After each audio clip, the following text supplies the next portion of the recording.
जनमत की पुकार में आपका स्वागत है। कांग्रेस प्रवक्ता रागिनी नायक ने प्रधानमंत्री नरेंद्र मोदी पर तीखा हमला बोला है। यहां आरोप लगाते हुए कि 11 साल के कार्यकाल में एक भी प्रेस वार्ता न करके उन्होंने लोकतंत्र में मूल सिद्धांतों, सवाल, जवाबदेही और जिम्मेदारी को कमजोर किया है। रागिनी नायक ने विशेष रूप से बिहार में आगामी चुनाव के संदर्भ में प्रधानमंत्री और चुनाव आयोग पर गंभीर आरोप लगाया है। रागिनी नायक ने सीधे तौर पर प्रधानमंत्री मोदी से 3 चुभते सवाल पूछे हैं।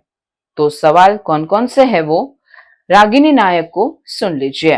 इस विशेष प्रेस वार्ता में विशेष विषयों के साथ आपसे सीधा संवाद करेंगी हम लोग के राष्ट्रीय नेत्री, अखिल भारतीय कांग्रेस कमेटी के राष्ट्रीय प्रवक्ता, प्रखर प्रवक्ता, बेजुबानों की जुबान डॉक्टर रागिनी नायक जी। मंच पे हमारे साथ पार्टी के नेशनल पैनलिस्ट हैं, हम लोगों के अभिभावक हैं आदरणीय प्रेमचंद मिश्रा जी। साथ में हम लोग के साथ पार्टी के प्रवक्ता आशीनाथ तिवारी जी हैं, सोशल मीडिया के चेयरमैन सौरभ सिन्हा जी हैं। हम बिना वक्त लिए अनुरोध करेंगे आदरणीय डॉक्टर रागिनी नायक जी से, जो आपसे सीधा संवाद करें।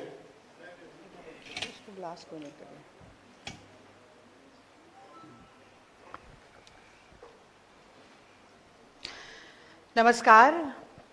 आज बिहार की पावन भूमि पर आने का सौभाग्य मुझे प्राप्त हुआ और आज एक बहुत ही महत्वपूर्ण विषय पर आप सभी प्रेस कर्मियों को, प्रेस के साथियों को संबोधित करने का सौभाग्य भी प्राप्त हुआ। आज की प्रेस वार्ता में आए मैं हर पत्रकार साथी का अभिनंदन करती हूं, स्वागत करती हूं, इस्तकबाल करती हूं और अपनी बात को इन पंक्तियों के साथ शुरू करना चाहती हूं कि चुनावी भाषण देता है बार बार, चुनावी भाषण देता है बार बार, लगता है जुमलों का सरदार बोलता है, उसे और कुछ आता हो ना हो, वो झूठ बहुत शानदार बोलता है। तो देखिए, प्रधानमंत्री बनने के बाद मोदी जी बिहार 53 बार आ चुके हैं, कल फिर आ रहे हैं, मोतिहारी आ रहे हैं। तो शुरुआत वहीं से करूंगी, पर कुछ याद दिला के करूंगी कि जब भी मोदी जी चुनावी भाषण देने के लिए आते हैं, लंबे लंबे जुमले फेंक के जाते हैं, बेबुनियाद दावे, झूठे वादे, बड़ी बड़ी पर खोखली घोषणाएं करके जाते हैं। बिहार अभी भूला नहीं है। 2015 में आरा की रैली में ऐसे और ऐसे हाथ दिखा दिखाकर सबसे बड़ा जुमला फेंक के गए थे बिहार के लिए, 1.25 लाख करोड़ का पैकेज। और वो अंदाज जो था मोदी जी का, वो भी नहीं ना भूले हैं। क्या अंदाज था? बोली लगाने का, बिहार की नीलामी करने का। 75,000 करोड़ करूं कि 80,000 करोड़ करूं, 85,000 करोड़ करूं कि 90,000 करोड़ करूं, और ज्यादा कम तो छोड़ दीजिए, 1.25 लाख करोड़ भी छोड़ दीजिए, 1.25 रुपए का नेग भी बिहार सरकार के खाते में नहीं आया। जैसे कि काले धन की वापसी के बाद जो होनी थी तथाकथित 15 लाख रुपया किसी देशवासी के खाते में नहीं आया। और आज ये हमने यहां पर केतली और गिलास रखा है, तो आप सबके मन में भी और जो आपके माध्यम से हमें देख रहे हैं, ये जरूर सवाल उठ रहा होगा कि आखिर ये यहां पर क्यों है। तो मोदी जी को चाय पर चर्चा करने का बहुत शौक है। हमने भी कहा कि भाई मोतिहारी आ रहे हैं कल, चाय पर चर्चा जरूर होनी चाहिए। तो ये चाय है, जरा चाय निकालिए राजेश जी। तो चाय है, पर ये चाय मोदी जी के वादों की तरह फीकी चाय है। वो इसलिए फीकी है क्योंकि 2014 में आए थे मोदी जी और कह के गए थे कि मोतिहारी की शुगर मिल जब शुरू हो जाएगी तब मैं दोबारा बिहार आऊंगा और वहां की चीनी की मीठी चाय पीऊंगा। तो चाय तो हमने मेहमान नवाजी में रखी है, पर हमने उसमें चीनी नहीं डाली, क्योंकि मोतिहारी की बंद पड़ी हुई शुगर मिल को आज भी नरेंद्र मोदी जी के वादे और 10-11 साल पुराने वादे के पूरे होने का इंतजार है। और वो बंद पड़ी हुई शुगर मिल इस बात का प्रत्यक्ष प्रमाण है कि मोदी रीति सदा चली आई, मोदी रीति सदा चली आई, जो कह जाए वो कभी ना निभाई। तो आपके माध्यम से मैं बिहार की जनता को याद दिलाना चाहती हूं कि जो वादे पहले पूरे नहीं हुए, आगे भी लंबे लंबे जुमले छोड़ के जाएंगे, वो फेंकेंगे, आप लपेट लीजिएगा, पर विश्वास मत कीजिएगा। और अब एक आप लोगों से जुड़ी हुई बात मैं जरूर कहना चाहती हूं। देखिए, मैं समझती हूं कि लोकतंत्र मजबूत होता है सवाल जवाब से, जिम्मेदारी से, उत्तरदायित्व से। जब सरकार को कटघरे में खड़ा किया जाए, सवाल पूछे जाएं और देश के लोकतंत्र के चौथे स्तंभ को जवाब मिले। लेकिन 11 साल में नरेंद्र मोदी जी ने तो एक प्रेस वार्ता की नहीं, आप लोगों का सामना किया नहीं, कोई सवाल लिए नहीं और जवाब दिया नहीं। लेकिन जिम्मेदार विपक्ष होने के नाते कल मोदी जी के आने से पहले हम 5 बड़े सवाल मोदी जी से पूछना चाहते हैं। और सबसे बड़ा, सबसे प्रमुख और सबसे ज्वलंत सवाल, जो सिर्फ मेरे नहीं, क्योंकि आप भी बिहार के लोग हैं, पटना के लोग हैं, बिहार के मतदाता हैं, ये सवाल आपके जहन में भी जरूर उठ रहा होगा और बार बार दिमाग में कौंध रहा होगा। मैं उसको जुबान देने का काम आज यहां पर करती हूं। तो सबसे पहला और सबसे प्रमुख सवाल यह है कि मोदी जी, आप बिहार में वोट की चोरी यानी कि चुनाव की चोरी क्यों कर रहे हैं? आप बिहार के मतदाताओं के मताधिकार को छीनने का षड्यंत्र चुनाव आयोग से क्यों रचवा रहे हैं? जिस तरह से खुलेआम धांधली, गोरख धंधा, लोकतंत्र की लूट मची हुई है, क्या यह आपको बिल्कुल भी शर्मसार नहीं करती मोदी जी? ये सवाल जो है, ये सिर्फ विपक्ष के सवाल नहीं है, ये बिहार की जनता के सवाल है। हम ये तो जानते हैं कि जैसे जैसे बिहार के चुनाव नजदीक आ रहा है, वैसे वैसे मोदी और भाजपा ठगबंधन का सिंहासन यूं डोलता जा रहा है। लेकिन आप इतने घबराए हुए हैं मोदी जी, इतना कांप रहे हैं आप डर के मारे, कि आपने ईसी को इलेक्शन कमीशन रहने ही नहीं दिया। अब ईसी इलेक्शन कमीशन नहीं है, ईसी इलेक्शन चोरी शाखा में तब्दील हो चुका है। और यही बात आज देश के नेता प्रतिपक्ष राहुल गांधी जी ने ट्वीट के जरिए भी कही, और एक बार फिर चुनाव आयोग, मोदी जी और उनकी ये राजनीतिक सांठगांठ का पर्दाफाश करने का भरपूर प्रयास किया और उसमें सफल भी हुए। क्योंकि आज देश का पूरा जो आज के दिन का नैरेटिव है, वो इलेक्शन कमीशन को इलेक्शन चोर शाखा के रूप में जान रहा है और बोल रहा है। अब हम आपको एक वीडियो दिखाना चाहते हैं।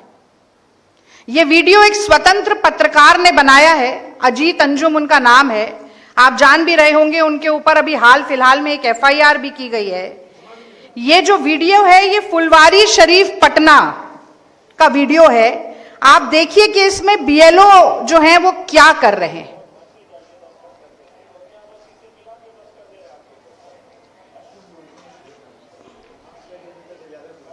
ये स्पीकर आगे रखिए, शायद आवाज हो जाए बढ़िया।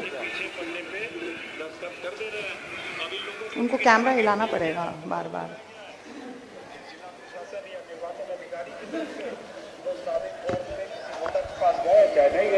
यही कह दिया ना, पूरा बंडल रखा हुआ है, पूरा बंडल है, बंडल पूरा मेरे ख्याल में सब सादा बंडल है। इसमें किसी में कुछ नाम नहीं लिखा हुआ है, मतलब ऊपर जो चुनाव आयोग का है और उसमें सब अधूरा भरा हुआ, कुछ सारे कॉलम खाली, पीछे कोई सिग्नेचर नहीं है, और ये सब लोग धनाधन इसमें ये सारे बीएलओ हैं, इन सबको जिम्मेदारी फुलवारी शरीफ में हमें ये पटना का सबूत है 2025 का वोटर लिस्ट सामने है और ये फॉर्म भर रहे हैं, बस कुछ नहीं कर रहे हैं, जो लिखा उतना ही किया। क्या सुनना मैं आपका? हम कुछ नहीं है। तो आपने देखा कि SIR स्पेशल इंटेंसिव रिवीजन के नाम पर किस तरह का फर्जीवाड़ा चल रहा है। जो सेंटर चलाए जा रहे हैं उसमें कोई मतदाता नहीं है, केवल BLO बैठे हैं, फॉर्म अपने आप भरे जा रहे हैं। एक वोटर लिस्ट सामने रख ली है, उसमें से नाम देख देखकर मनगढ़ंत हस्ताक्षर, दस्तखत, सिग्नेचर किए जा रहे हैं। कोई लेना देना नहीं है कौन वोटर है कि नहीं है, जांच पड़ताल कैसे होगी। घुसपैठिए का आरोप लगाया गया, अभी तक तो एक भी घुसपैठिया मिला नहीं, लेकिन इस पूरी प्रक्रिया पर एक बहुत बड़ा सवालिया निशान जरूर आ गया है। आप लोगों ने सुना होगा एक जमाने में बूथ कैप्चरिंग होती थी, आज मोदी नीतीश के ठगबंधन में वोटर लिस्ट कैप्चरिंग शुरू हो गई है। और इस वोटर लिस्ट कैप्चरिंग से न सिर्फ जनता के विश्वास की ठगी हो रही है, न सिर्फ लोकतंत्र पर आघात हो रहा है, बल्कि इस देश के निर्माणकर्ता जो महानायक थे, जिन्होंने यूनिवर्सल अडल्ट फ्रेंचाइज हर वयस्क नागरिक को वोट का अधिकार दिया था, उस पर भी प्रहार हो रहा है, उसका भी हनन हो रहा है और बड़ी निर्लज्जता के साथ हो रहा है, दिन दहाड़े सरेआम हो रहा है। और इस घमंड और इस अकड़ के साथ हो रहा है कि जिसकी लाठी उसकी भैंस। देश में हमारी सरकार है, बिहार में हमारी सरकार है, तो हम चाहें तो कुछ कर जाएंगे और कोई हमें रोक नहीं पाएगा। घमंड है इस बात का। लगता है उन्हें बार बार ये भाजपाइयों को कि लश्कर भी हमारा है, सरदार हमारा, हम झूठ को सच लिख दें, अखबार हमारा, और बिहार के फरियादी जाएं तो कहां जाएं, कानून हमारा है, दरबार हमारा। लेकिन मैं बता देती हूं कि जिस तरह से अजीत अंजुम जी ने ये रिपोर्टिंग की है, ऐसे निर्भीक सच्चे पत्रकार जब तक हैं और संविधान को हाथ में लिए गरीब, पिछड़े, शोषित, दलित, अल्पसंख्यक, हर वो व्यक्ति जो पंक्ति में अंतिम दर्जा प्राप्त है, उसकी लड़ाई लड़ने के लिए राहुल गांधी जैसे नेता जब तक इस देश में है, तो मोदी जी की अपने मन की बात लोगों पर नहीं थोपी जा सकेगी। हमारे देश में जब हम राष्ट्रगान गाते हैं तो जन गण मन बोलते हैं, पहले जन आता है यानी कि जनता, फिर गण आता है, सारा महकमा उस जनता के लिए, और फिर मन आता है। और यहां मोदी जी अपनी उलटबाजी चला रहे हैं। स्पष्ट है कि हारने वाले हैं बिहार का चुनाव, तो वोटरों को उड़ा दो, वोटर लिस्ट अपनी मनमर्जी से करो। और उसका प्रत्यक्ष प्रमाण हमने कल भी देखा दरभंगा में। भाजपा की महिला जिलाध्यक्ष BLO के साथ बैठकर वोटरों की छटनी कर रही है। अपने वोट इस तरफ, विरोधी वोट हटा दिए जाएं। तो भाजपा के मतदाताओं को भी चिन्हित किया जा रहा है और भाजपा विरोधी मतदाताओं को भी चिन्हित किया जा रहा है, और जो भाजपा विरोधी है उन्हें धड़ल्ले के साथ उड़ाया जा रहा है। मैं समझती हूं कि बहुत ही शर्मनाक बात है, इस तरह के यूटर्न कैसे मोदी जी लेते हैं, उनको जरा सी भी इस बात के ऊपर लज्जा नहीं आती। जग जाहिर बात है कि ये मोदी सरकार ने ही रिप्रेजेंटेशन ऑफ पीपल्स एक्ट के अनुच्छेद 23(4) में बदलाव करके आधार कार्ड को पहचान के रूप में मान्यता दी थी, और अब रातों रात आधार कार्ड ही निराधार हो जाता है। वो राशन कार्ड जिसका ढिंडोरा पीट पीट के आप दिल्ली में भी सरकार बनाते हैं, आप बिहार में भी सरकार बनाते हैं, आप कहते हैं कि हम तो मुफ्त राशन देते हैं 80 करोड़ लोगों को, वो राशन कार्ड भी अब मान्य नहीं रहता है। और कल ही ये बात कही गई, जो घर में नहीं मिला, 35 लाख लोग घर में नहीं मिले तो हम वोटर लिस्ट से नाम काट देंगे। अरे शर्म आनी चाहिए आप लोगों को। आपने बिहार में विकास नहीं किया, करीब 20 साल इस ठगबंधन की सरकार रही कि आज भी बिहार के लोगों को प्रवासी बनकर मजबूरी में और मजदूरी के लिए दूसरे प्रांतों में जाना पड़ता है। वहां दिल्ली में सरकार बनी भाजपा की, बिहार के लोगों के घर तोड़ दिए गए, आपने देखा होगा, झुग्गियां तोड़ दी गई। यहां रहते हैं तो वोट छीन लिया जाता है। अब मुझे बताइए, मोदी जी रहते दिल्ली में हैं, वोट देते हैं गुजरात में, चुनाव लड़ते हैं बनारस में। तो जब हर व्यक्ति का समान वोट है तो ये नियम मोदी जी पर लागू नहीं होगा क्या? घर पर नहीं मिले तो 35 लाख लोगों का नाम काट दीजिए। मजाक हो रहा है यहां पर लोकतंत्र के नाम पर, मखौल उड़ाया जा रहा है, खिल्ली उड़ाई जा रही है, बेवकूफ बनाया जा रहा है।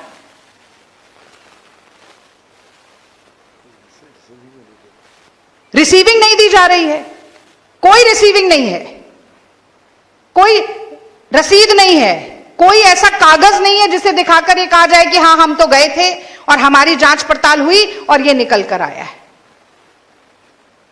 एसआईआर का पर्दाफाश करने वाले पर एफआईआर हो जाती है, पर चुनाव आयोग इन सब बातों का संज्ञान भी नहीं लेगा, मुंह में दही जमाकर बैठ जाएगा, मोदी जी के मुंह पर ताला लग जाएगा। और नीतीश बाबू की तो बात ही क्या करें। और नीतीश बाबू की तो नेतृत्व की क्षमता अब कितनी बची है नहीं बची है, ये तो मैं जनता पे और आपके विवेक पर छोड़ देती हूं। सरकार तो बिहार की अब दिल्ली से चल रही है, दिल्ली का रिमोट कंट्रोल है। और जब से दिल्ली में सरकार है, अपराध भी यहां दिल्ली की सरकार चल रही है। अपराध कितना बढ़ा है वो अगले पॉइंट पर मैं आऊंगी इसके बाद।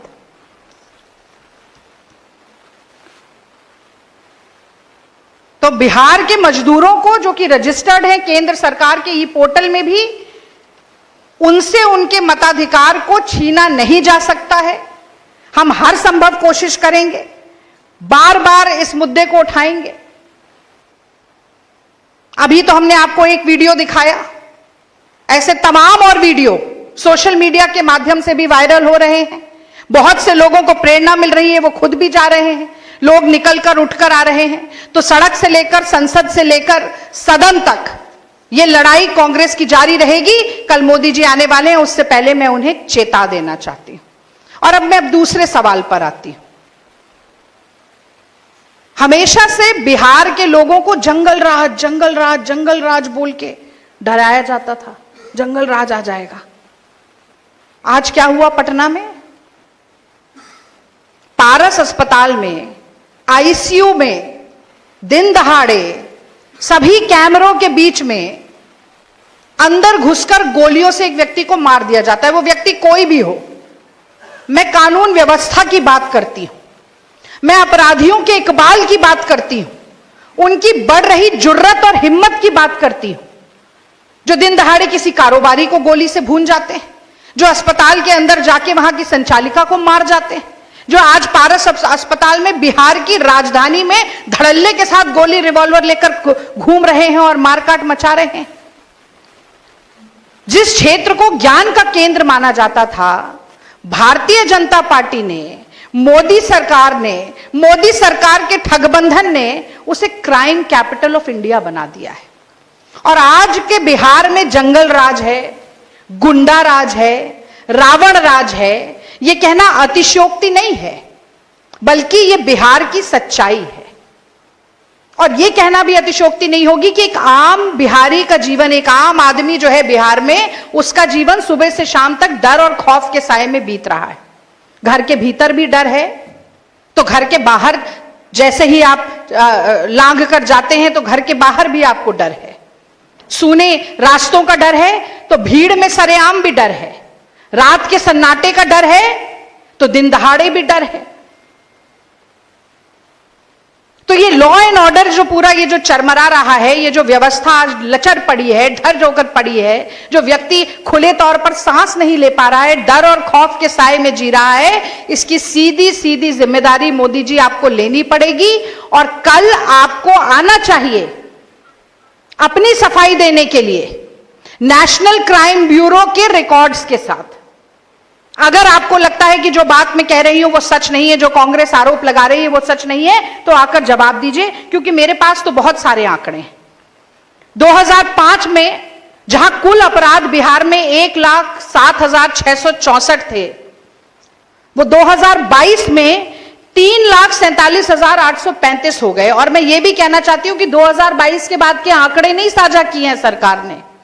जैसे कोविड में कितने लोग मरे थे उसके आंकड़े साझा नहीं किए थे। याद होगा आपको, नदियों के पाट जो है वो लाशों से पट गए थे।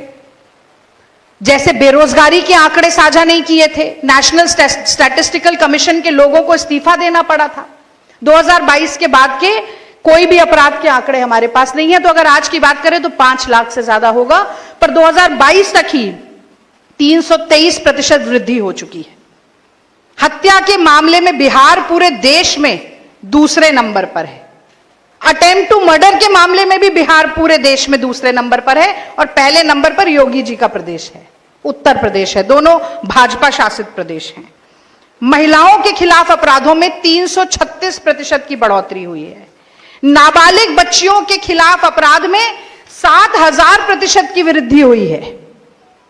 और एक हाल फिलहाल की रिपोर्ट थी जो बता रही थी कि पूरे देश का भी आंकड़ा देखें तो मोदी जी के राज में 96% छोटी बच्चियों के साथ बलात्कार और यौन शोषण के मामले बढ़े हैं। दलित उत्पीड़न के मामले में भी बिहार उत्तर प्रदेश के बाद पूरे देश में दूसरे नंबर पर आता है। एडीजी लॉ एंड ऑर्डर के सामने बदमाश 8 राउंड की फायरिंग करते हैं और बिहार सरकार एक शब्द नहीं बोलती। और सबसे शर्मनाक, कल जो एडीजी का बयान आता है और वो कहते हैं कि अप्रैल मई में तो बिहार में ये सब चलता है, अपराध तो बढ़ ही जाते हैं, ये तो क्रिमिनल सीजन है, क्योंकि किसान खाली हो जाते हैं तो अपराध बढ़ जाते हैं। ये कैसी बात है? और मुझे तो याद आया, गुरु गुड़ ही रहा चेला चीनी हो गया। मोदी जी तो बस कह रहे थे कि आतंकवादी हैं, आंदोलन जीवी हैं किसान, फिर उन्हीं किसानों के आगे घुटने टेक दिए, वो अलग बात है। पर यहां पर उनकी चली हुई जो पुलिस है उसके एडीजी कह रहे हैं कि क्रिमिनल सीजन है, किसान अपना काम धंधा छोड़ के, क्योंकि कोई काम नहीं होता तो यहां पर सारा अपराध करने लगते हैं। इससे ज्यादा शर्मनाक और गैर जिम्मेदाराना बयान कोई हो नहीं सकता। तीसरा सवाल जल्दी जल्दी करती हूं। तीसरा सवाल जो है वो विकास को लेकर है। विकास या विनाश, क्या हो रहा है? अभी पुल टूटा था बिहार में, बहुत मीम चली थी ना, मीम बहुत मोदी जी की। सड़कें टूट रही हैं, पुल टूट रहे हैं। और तो छोड़िए, मुझे तो पिछले चुनाव का दरभंगा का एम्स याद है। दरभंगा में एम्स, मोदी जी दरभंगा में एम्स बनाकर गए, रिपोर्टर वहां गए तो एक पत्थर भी नहीं मिला, एम्स तो छोड़ दीजिए। कुछ यही हाल नेशनल हाईवेज का भी है। तो जो अगर हम एक औसत प्रगति की दर बताएं, जिस स्पीड पर काम हो रहा है बिहार में नेशनल हाईवेज का, और नेशनल हाईवेज की बात इसलिए कर रही हूं क्योंकि वो भी हो भले ही नितिन गडकरी, पर प्रधानमंत्री मोदी जी हैं तो उनकी ही सरकार देख रही है। तो 40% से ज्यादा किसी एक भी नेशनल हाईवे का काम नहीं हुआ है। उसकी प्रगति दर 40% है।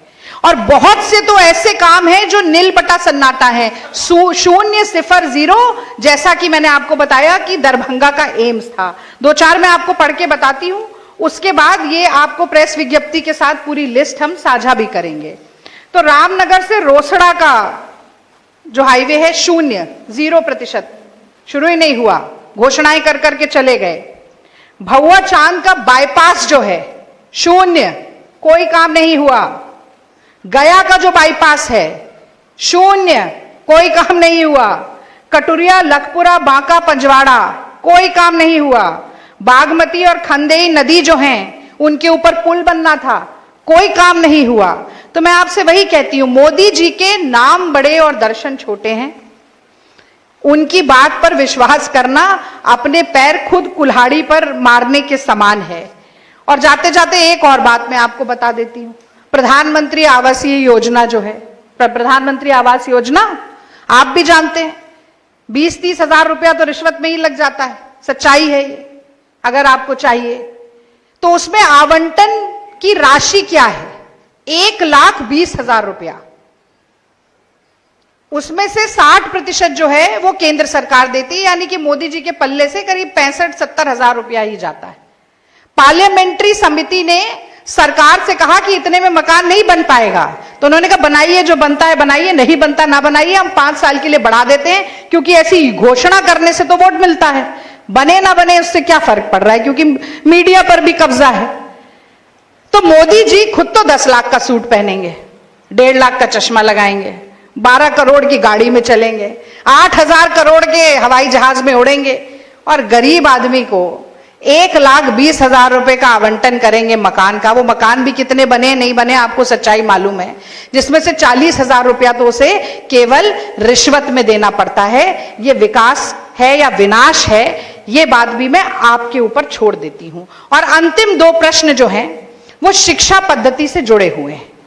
हाल फिलहाल में ये देखने में आया है कि मोदी सरकार और जदयू सरकार के ठगबंधन ने ये निर्णय लिया है कि अब प्राचार्यों की नियुक्ति लॉटरी सिस्टम से होगी।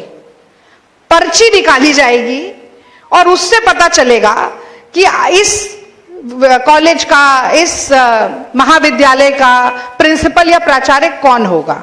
अब जैसे मोदी जी को आजकल एक और शौक चढ़ा है, ऐसे अक्कड़ बक्कड़ बम्बे बो, जहां उंगली रुक गई वो मुख्यमंत्री बन गया, ऐसे ही नाम आ रहे हैं ना। वो वसुंधरा राजे सिंधिया जी का चेहरा देखा होगा आपने मंच पर, जब उनने कहा कि कौन बन रहा है मुख्यमंत्री, और जैसे ही पर्ची देखी तो होश उड़ गए उनके। तो मोदी जी अक्कड़ बक्कड़ बम्बे बो कर रहे हैं, तो उन्हें लगा जो मैं कर रहा हूं वो नीचे भी करवाता हूं, तो अब ये प्रक्रिया शुरू हो गई। भाई कितने शर्म की बात है कि ऐसे कोई प्रोफेसर, असिस्टेंट प्रोफेसर एक विषय जो पढ़ाते हैं और दूसरा विषय जिससे उनका कोई लेना देना नहीं, उस विषय के कॉलेज का उन्हें प्राचार्य बना दिया जाता है। कोई योग्यता, कोई अनुभव, कोई स्पेशलाइजेशन, कोई एक्सपर्टीज कुछ नहीं चाहिए। बंदर बांट, कौन पर्ची निकाल रहा है, किसको कहां बनाया जा रहा है, कौन देख रहा है ये सब कुछ जाके। और एक मेरे इसके भी उदाहरण है, आपको पूरे उदाहरण मिल जाएंगे प्रेस की विज्ञप्ति पे, पर मैं 2-4 नाम लेकर बता देती हूं। तो ये है पटना साइंस कॉलेज का उदाहरण मैं एक आपको देती हूं, जो कि पूर्व का कैम्ब्रिज कहा जाता था। इतनी शैक्षणिक गुणवत्ता इस कॉलेज की, जिसके जो प्रख्यात था पूरे बिहार में। वहां के छात्र IIT में गए, इसरो में गए, DRDO में गए, UPSC में उन्होंने अपना परचम लहराया। और ये कॉलेज विशेषकर मध्यम वर्गीय और ग्रामीण क्षेत्र से आए हुए बच्चों, छात्र छात्राओं को पढ़ने का मौका देता था। और आज सूरत हाल यह है कि 2 और 3 जुलाई को 2025 अभी की बात है, लॉटरी सिस्टम से यहाँ की प्रिंसिपल की नियुक्ति की गई। अलका जी, हम उनके खिलाफ कुछ नहीं कह रहे हैं, पर वो गृह विज्ञान यानी कि होम साइंस पढ़ाती थी हाजीपुर महिला कॉलेज में। तो होम के आगे साइंस लगा हुआ है, तो ये जो political science, entire political science, आप समझ रहे हैं ना कनेक्शन, एंटायर पॉलिटिकल साइंस की डिग्री वाले जो हैं वो होम साइंस और साइंस का शायद फर्क ही नहीं जानते। तो क्योंकि होम साइंस में साइंस लगा था, तो उन्होंने साइंस कॉलेज का उन्हें प्रिंसिपल बना दिया। ऐसी वो है ना, हर शाख पे उल्लू बैठा है, अंजामे गुलिस्तां क्या होगा। तो ये कुछ भी मूर्खता चल रही है, लेकिन इससे नुकसान उस कॉलेज का, वहां पढ़ने वाले विद्यार्थियों का, और क्योंकि छात्र शक्ति को राष्ट्र शक्ति कहा जाता है, देश के भविष्य का हो रहा है, इसीलिए ये सूचना आप लोगों के जरिए जनता तक पहुंचानी बहुत जरूरी है। क्योंकि 5 प्रतिष्ठित कॉलेजों में ऐसी नियुक्तियां हो चुकी हैं। गर्ल्स कॉलेज में पहली बार ऐसा इतिहास में हुआ कि महिला कॉलेज में पुरुष प्राचार्य लगा दिया गया। और इसके बाद अब जरूरी इसलिए यह बताना है क्योंकि 13 विश्वविद्यालयों में 115 प्राचार्यों की नियुक्तियां अभी होनी हैं। ऐसे में किस अंधकार में बच्चों का भविष्य जा रहा है बिहार के, इसका अंदाजा भी अभी नहीं लगाया जा सकता। इसको रोकने की जिम्मेदारी जितनी विपक्ष की है, मैं समझती हूं आप लोगों की भी है कि यह मुद्दा चले उठे और ऐसी मूर्खतापूर्ण हरकतें बंद हों।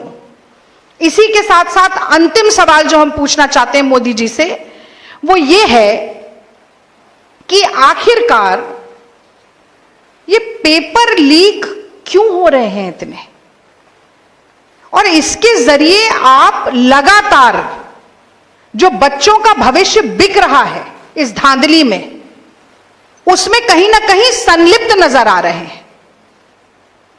और मैं ये बात पूरे ताल ठोक कर कहना चाहती हूं कि बिहार के दूर दराज गांवों में, कस्बों में गरीब माँ बाप जो अपना पेट काट कर, अपनी महत्वाकांक्षाओं को सिकोड़ कर, अपनी ख्वाहिशों को दफन करके, एक एक पैसा जोड़कर अपने बच्चों को पढ़ने के लिए भेजते हैं, एग्जाम की तैयारी के लिए भेजते हैं, और फिर पेपर लीक हो जाता है, परीक्षा रद्द हो जाती है। साल दर साल, साल दर साल, साल दर साल ये कुचक्र चलता रहता है। जैसे कि हमने वो सनी देओल की फिल्म में सुना था ना, तारीख पे तारीख, तारीख पे तारीख, तारीख पे तारीख, वैसे ही ये पेपर लीक पे पेपर लीक, पेपर लीक पे पेपर लीक। और जब उस नौजवान, उस छात्र, उस छात्रा जिसने बरसों तक तैयारी की थी, सुनहरे सपने देखे थे भविष्य के, उनका सपना जब टूटता है तो उनके और उनके परिवारजनों को कितनी पीड़ा होती है, यह समझने के लिए 56 इंच का सीना नहीं चाहिए, एक धड़कता हुआ दिल चाहिए लोगों के लिए, जनता के लिए। 56 इंच का सीना होगा मोदी जी, पर जनता के लिए धड़कने वाला दिल नहीं है आपके पास, इसलिए आप समझ नहीं सकते हैं। 7 वर्षों में 10 बड़े पेपर लीक हुए, 10 बड़े पेपर लीक। 2017 में सिपाही भर्ती परीक्षा का पेपर लीक हो गया, 21 एफआईआर दर्ज हुई, 21, जांच जारी है, कुछ नहीं हुआ। कहा जाता है justice delayed is justice denied, पर बिहार में उसका कोई मायना नहीं है।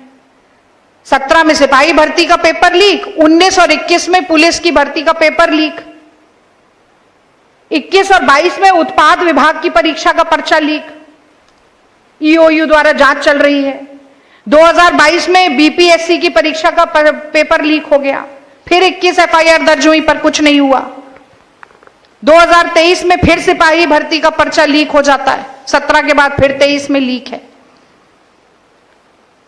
2023 में नीट का जो बहुत बहुचर्चित भी रहा पर्चा लीक हो जाता है, और आप सोचिए सोशल मीडिया पे लीक हो जाता है, व्हाट्सएप पे लीक हो जाता है, कोई डर ही नहीं है, कोई मन में भय नहीं है कि पकड़े जाएंगे तो क्या होगा।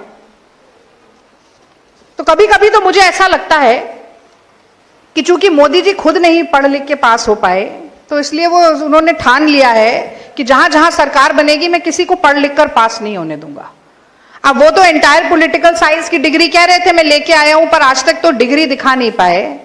पर बिहार के लोगों से, बिहारियों से बिहारी होने के कागज उन्हें जरूर देखने, अपनी डिग्री नहीं दिखा पाए।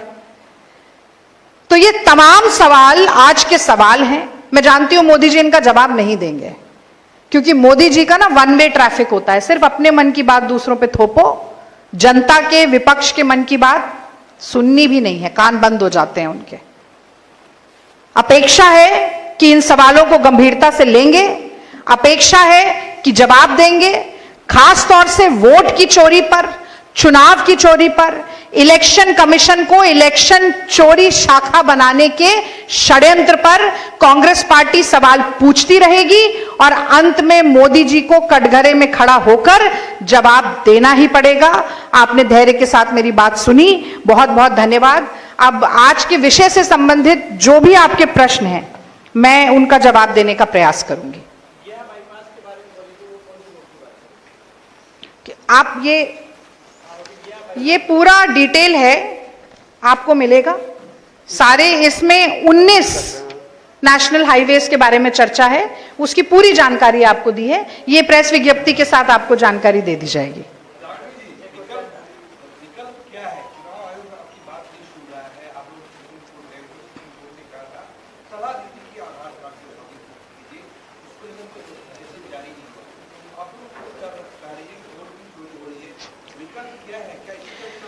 देखिए, राजनीति का विकल्प है सड़क, सदन और संसद, और एक विकल्प और होता है, वो कानूनी लड़ाई है। और जैसा कि आपने स्वयं ये बात कही कि हम वो कानूनी दांवपेच भी करेंगे और जनता को भी समझाने की कोशिश करेंगे कि असल में हो क्या रहा है, क्योंकि राजनीति में विपक्षी को या निरंकुश सरकार को धूल चटाने का रास्ता तो जनता के बीच से होकर ही जाता है। और जिस तरीके के विजुअल्स हमारे सामने आ रहे हैं, जिस तरह की जानकारी हमारे सामने आ रही है, जिस तरीके का फर्जीवाड़ा, धांधली, गोरख धंधा हो रहा है, मैं समझती हूं कि एक पूरी लहर है इस वक्त बिहार में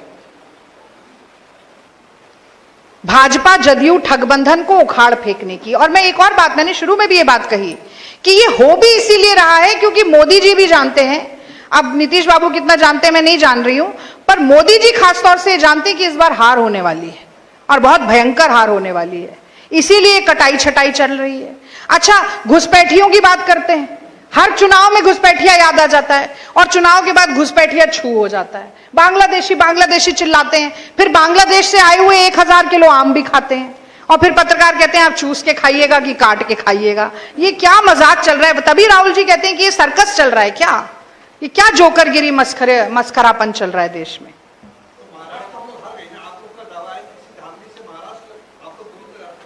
देखिए उसमें फर्क है, मैं आपको बताती हूं। देखिए महाराष्ट्र में जब हुआ तब हमें एहसास हुआ कि ये हुआ है और ये वोटर लिस्ट के माध्यम से हुआ है, लेकिन बिहार में जो ये पूरी प्रक्रिया चल रही है उसमें हमने रंगे हाथों पकड़ लिया। फर्क है और इसका फर्क आपको चुनाव के नतीजे में जरूर देखने को मिलेगा।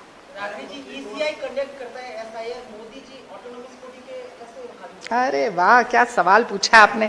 जैसे ये अघोषित इमरजेंसी देश में चल रही है ना, जैसे सारे सीबीआई ईडी की रेड्स 95% सिर्फ विपक्ष के नेताओं पर होती हैं, तो ये ऐसे कैसे हो जाता है? ये ऐसे ही होता है भाई साहब कि ये सारे जो संवैधानिक संस्थाएं हैं उनके धागे ऐसे मोदी जी के हाथ में हैं और वो यूं यूं यूं करके कठपुतली बन के सूत्रधार बन के उनको नचा रहे हैं और नचा नचा के काम कर रहे हैं। वरना आप मुझे बताइए, आपको याद होगा चंडीगढ़ का विजुअल, ऐसे कैमरे में देखते हुए पकड़े गए थे। मेयर का चुनाव था और खुद ही स्याही से इनवैलिड वोट किए जा रहे थे। तो ये सब हो रहा है, ये सच है। और कमाल की बात यह है कि सबके सामने खुलेआम हो रहा है, ये छुपकर भी नहीं कर रहे हैं। इतनी धृष्टता आ गई है अब कि हम जो चाहेंगे वो करेंगे और हमें कोई नहीं रोक सकता। तो इस घमंड को, इस अहंकार को तोड़ना जरूरी है। यही बात मैंने अपनी प्रेस वार्ता में कही। बस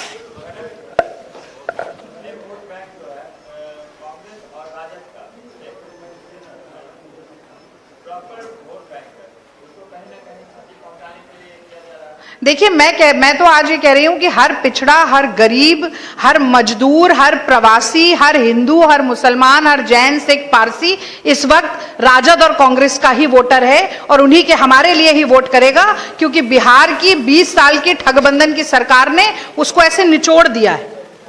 न खाने का बचा है, न नहाने का बचा है। तो पूरी तरीके से आश्वस्त है वो, और हमें भी विश्वास है कि इस बार पूर्ण बहुमत के साथ कांग्रेस और राजद की सरकार बनेगी और जड़ से उखाड़ फेंकेंगे हम उस ठगबंधन को। अगर आपने हमारा अभी तक चैनल सब्सक्राइब नहीं किया है तो कृपया चैनल सब्सक्राइब कर लें, लाइक करें, शेयर करें, कमेंट करें। तो मिलते हैं फिर किसी और खबरों के साथ। नमस्कार।